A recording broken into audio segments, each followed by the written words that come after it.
Welcome to the Newsmakers Podcast. I'm Billy Hollowell, and this is a show where we go behind the headlines every day to bring you an interview with a pastor, entertainer, politician, or other notable news figure. And this is a show, again, it's daily, but it's based on our weekly TV show, which is also called Newsmakers. You can watch it on the CBN News channel and also on our YouTube page. And on this show, every day, we dive deep. It's a little more longer form with one of the people who you will often see on our Newsmakers show or across the CBN News platforms. On today's Newsmakers, we're talking with a woman who saved her baby's life. Mackenna is joining us to share her journey of taking the abortion pill, changing her mind, and saving her child's life. She joins us to take us into that journey, and she's with an attorney named Kevin Thuriot from ADF today, and that's the Alliance Defending Freedom. They're heavily involved in cases involving the abortion pill, and so we'll get into some of that issue, but Mackenna's story is absolutely amazing. Abortion pill reversal, being able to reverse the abortion that she started. We'll get into what that looks like, what went on, and how she found true hope in Christ. With no further ado, here is Mackenna and Kevin. Well, I want to welcome you both here. Mackenna, I want to start with you because there is a video of you sharing your experience. It's an incredible story with your baby daughter. You're holding her, speaking about how, her life is a miracle. And we'll get into the details of that. But it's a very personal story. What motivated you to speak out? What really motivated me was finding out that actually it's illegal in Colorado to obtain the life-saving care that me and my daughter received. So finding out about that, injustice was devastating, and it made me realize that there are other women out there that are also being prevented from being offered this life-saving care. And I really thought I was being punked when I found that out. So really that's been the motivator, is wanting to let other women know, that this other option for this life-saving care exists, and to have Colorado reverse that law. Well, and I love the way that you introduced that, because I sort of held back on the issue because I want people to understand exactly what happened here. You found out you were pregnant, and I want you to fill in any blanks here because it's a very personal story, which you have shared, and you sought a chemical abortion, which now can be obtained through the mail. Yep. You were able to order it. It came to your home. It's a 2-pill regimen. You took the first pill and then you had second thoughts, right? Take us through what happened. No, you hit the nail on the head. I found out that I was pregnant late December 2023, and I was in shock and devastated. I won't lie. I did not want another baby, and it was going to, in my mind at the time, ruin everything that, I've been building for myself financially, professionally, relationally. And I did. I ordered a chemical abortion kit online, delivered in just a couple days. And after taking that first pill, I immediately regretted that. I think if you look at it even deeper, I was never convinced that I should be taking that pill.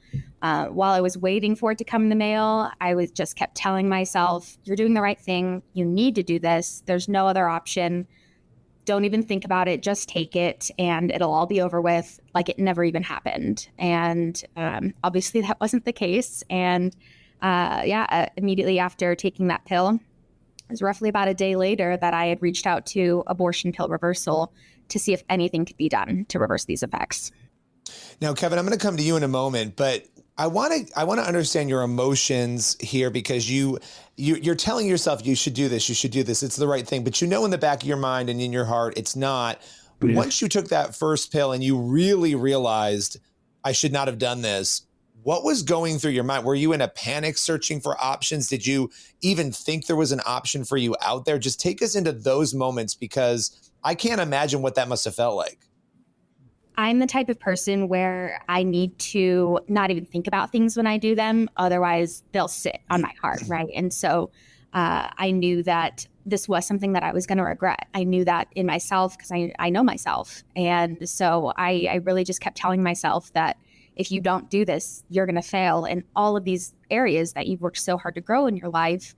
This is something you have to do. No ifs, ands, buts, or questions. I tried to remove the emotion from it. That was the only way that I could go through with it, essentially, was removing myself from the situation and trying to not think that, that my baby was a baby. And I just remember feeling heartbroken as soon as I took it. And I actually just went and cried after I took that pill. And it took me about a day to finally do something about it. But you're completely right. Very emotional time. So you reached out and trying to find out about abortion pill reversal. You were given help. A nurse practitioner helped you. And, talk a little bit, and I'm going to come to you, Kevin, on some of the legalities of this, because it is a very interesting story. It's a much broader story than even what we're talking about. But, Mackenna, once you heard that there was an option potentially, and there are no guarantees for you to preserve your pregnancy, what happened then? I immediately called abortion pill reversal. They put me in contact with Chelsea almost immediately. It was crazy how quickly Chelsea had reached out to me. And I think that really it goes to show that just the difference, I guess, in the type of care that I was receiving. When I had ordered the abortion pill chemical abortion kit, I didn't have to speak with a doctor. I had, no human connection or interaction. Meanwhile, Chelsea is calling me after hours. It was 7 p.m., I think, somewhere around there, on a Friday, I think. And so her going out of her way, she was likely with her family. And she called me to let me know, hey, I'm in your corner. She's not making me any promises, but she's letting me know I'm going to do everything that I can to help you through this. And she went that extra mile and actually saw me in her office that next morning. That was a Saturday. So again, just the difference of care that is approached with, these two matters, it was night and day difference. And I continued to see her for that abortion pill reversal treatment over the course of my pregnancy.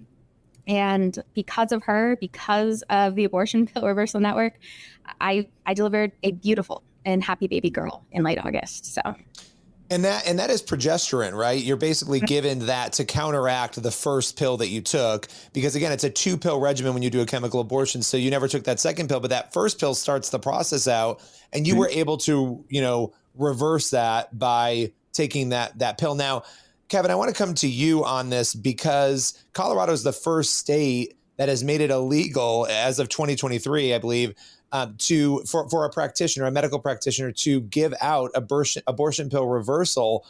Why has this been made illegal? Take us through what is going on here. That seems like a strange move. It really is strange that they would seek to silence medical professionals like Chelsea, who really just want to save lives, and actually prohibit them from offering this life-saving treatment. But it goes to show you the hostility that these pro-abortion government officials in Colorado have against pro-life individuals. And it goes against their narrative that women never regret their abortion, and that they never change their mind. And that's simply not true. Mackenna is Exhibit A for that. Well, and it's interesting because I started looking at the arguments because, you want to be fair. You want to look at all the arguments. Well, why? Why do they oppose this? And I want to get your opinion in a minute, Kevin, on why you think they oppose it. But it's interesting that they bring up safety. We don't have any data to show that this is safe. Well, we know that an abortion, and I guess I'll editorialize here, it's certainly not safe for the baby, and it can be unsafe. In fact, we have some who have said up to 6% of those who get chemical abortions will have complications of some sort. And Mackenna, you said you didn't even see a doctor. There was no interaction with any medical professional or human. So there's some issues of safety there potentially. But coming back to this, it doesn't seem like, if you're miscarrying, I believe they also give you progesterone, do they not? This is something that's given out to women in other circumstances. So what would make it dangerous, Kevin, in this circumstance to give it to a woman? It really doesn't make any sense because progesterone has been used for over 50 years to help stop miscarriages. And of course, 1 in 25 women who take chemical abortion end up in the emergency room. So there's really a disparity about the safety of what Colorado is encouraging and what they're prohibiting, what they're actually attempting to force women to go through with their abortion when they change their minds. Yes, and to clarify what I was saying, I meant to say if there's fear of a miscarriage, they might treat a woman with that. Yes. And okay, so take us through what you're hoping to accomplish. You're representing Chelsea. And the interesting thing here, correct me if I'm wrong here, but after Chelsea helped Mackenna, somebody filed a complaint, I believe, and that sort of sparked an investigation into Chelsea, and that's where you guys got involved in this, correct, Kevin? That's correct. So an anonymous complaint was filed against her with the Board of Nursing, accusing her of violating Colorado's law that prohibits nurse practitioners like Chelsea from providing this life-giving care. So we joined a lawsuit with our friends at Beckett that puts this law on hold because it violates the conscience rights of medical professionals like Chelsea, which are critical for folks like her to be able to come in and help women like Mackenna protect their babies and save their lives and prohibit the enormous amount of regret that women who abort their children often feel later. You know, it's interesting because I've seen these studies. They'll say they've done studies and women will say they don't regret abortion. But, you know, Mackenna, I've interviewed many people over the years. I've covered this issue for a long time. Many women who absolutely regret their abortions. I've talked to people who the day that they had their abortion every year, they mourn that day, right? This is something people go to counseling for. So this idea that people don't regret it, I think that teamed with what we've seen. I live in New York. You know, we have seen Letitia James here in New York say that there is no way to reverse an abortion. This is not something that can be done. This doesn't exist, right? So there's a couple of narratives here. Mackenna, you know, not to beat a dead horse here, but I think this is important. What do you say in response to that when you have these politicians and others who are saying people don't regret this, A, and B, you can't reverse it? What is your response to them in light of your experience? I think it is absolutely a pro-abortion agenda. Colorado is saying that they're pro-choice, and when you look at the facts, given in my circumstance, they're not. They are pro-choice up until a certain point in the pregnancy, essentially, right? So they're pro-choice for allowing women to obtain that abortion, but they're not pro-choice for women that change their minds and, you know, decide that they don't want to go through with it anymore. Colorado, in summary, is just trying to force women to have abortions that they don't want, and just that narrative is just it's mind-boggling and it's disappointing. And like I said, I thought I was being punked when Chelsea was first breaking this down for me in one of our appointments. Yeah, I mean, it's just, it's so crazy to me. And look, I think it's important. And I love the way you've told your story because you are highlighting the fact, Mackenna, that women do feel scared and they feel stuck. And when they find out about an unintended pregnancy, they're really struggling. And I think that's a reality, right? And it's something we have to talk about and be honest about. But what would you say if there is a person out there right now who is watching this or listening to it, and they are where you were last December when you found out that you were pregnant, and they are scared and they're not sure what to do? What would you say to them right now? I'd really look at why you're pushing yourself so hard to get this abortion. Or if you are, you know, if you are having to tell yourself that you're making the right decision when your heart is telling you, no, I know you, I know that you're going to end up regretting this. You know, there are other options. If you're having to justify the decision and convince yourself you're making the right one, you're not. And that will become abundantly clear later down the road when you are having to go to counseling because of that decision that you made. And really, to women that, you know, are toying, or if they have taken the first pill in the chemical abortion protocol, you have a way out. You know, if you're within that, you know, early window, and it's worth it to at least reach out, right? It's not necessarily meaning that it's not too late. And I think that's something to really hone in on, is you have options. And Mackenna, what did you rely on? How did you get through? Because I would imagine you obviously were relieved to find Chelsea. She offers you a potential option. You don't know that it's guaranteed. What was it like waiting to see? You know, what went through your heart and your mind as you were waiting to see what was going to happen? So I felt like I couldn't breathe, right? Like I couldn't take a moment. I felt very, very trapped. And I was afraid to even get my hopes up that we had, you know, successfully reversed the effects of that first pill, because what if it didn't work? You know, I get my hopes up, and then, you know, I'm devastated and I'm blaming myself and I feel guilty. I think that was just one of the driving forces there. I was petrified. And when we were kind of through that, like that gray area of when we were, it seemed like, oh, we're through the rough patch here. I remember just like taking the biggest deep breath and just crying because I was so elated and I felt like I could take a moment. I could take a breath. And that kind of plays in part of my daughter's name, Selah. It kind of in part with, the religious transition that I have come through in this process. And then also, Selah can mean, take a moment, take a beat, take a breath in Hebrew. And so that was one of the driving forces for her name as well. Well, I have to ask you about that now too, because you mentioned, religious, transition that you've had. What is that? What happened? How did you change? Yeah, I really wasn't, a devoted follower of Christ prior to this happening. And in times of strife, a lot of people do look to God. And I felt guilty actually doing that originally.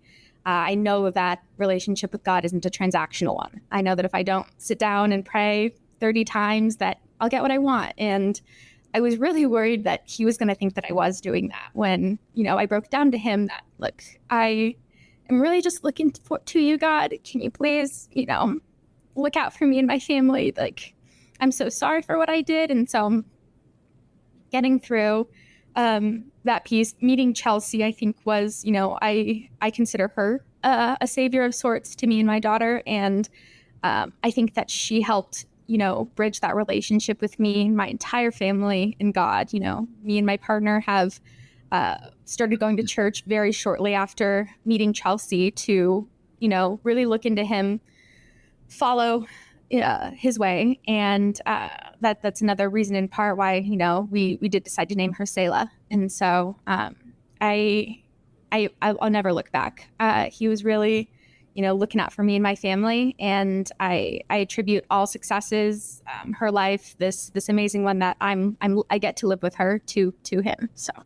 Okay. So you walked away a Christian, it sounds like, out of a situation that really could have ended totally differently. And I really admire you speaking out candidly the way that you have. It's incredible. Kevin, coming back to you, any final words, information you feel like people need to know about this? Because here we have a story that is so important, right? And it's such a human story. And we have a legal issue going on and a dispute that really does impact people like Mackenna. What do you want people to know? That it's crucial that we protect the rights of medical professionals like Chelsea to be able to practice according to her faith so that they can have this positive effect, not only on the life of Mackenna's baby, but on Mackenna herself. Chelsea is motivated by her faith, and that's why she provides the care that she does free of charge. And so the right of conscience is so vital to encouraging medical professionals like her to get involved and to actually do this work. Otherwise, it could be devastating for people like Mackenna who wouldn't have access to that care. Well, I so appreciate both of you taking the time, coming on. Mackenna, I can't emphasize enough. I know how hard it is to open up the way that you have, and you've done it so beautifully, and I know a lot of people appreciate it. So I appreciate you both joining us today and telling us this incredible story. Thank you. Thanks for having us, Billy. That's all for today's Newsmakers podcast. Be sure to tune in for the next episode of the show, and also head over to the CBN News YouTube channel and the CBN News channel to watch Newsmakers every week. We'll see you soon.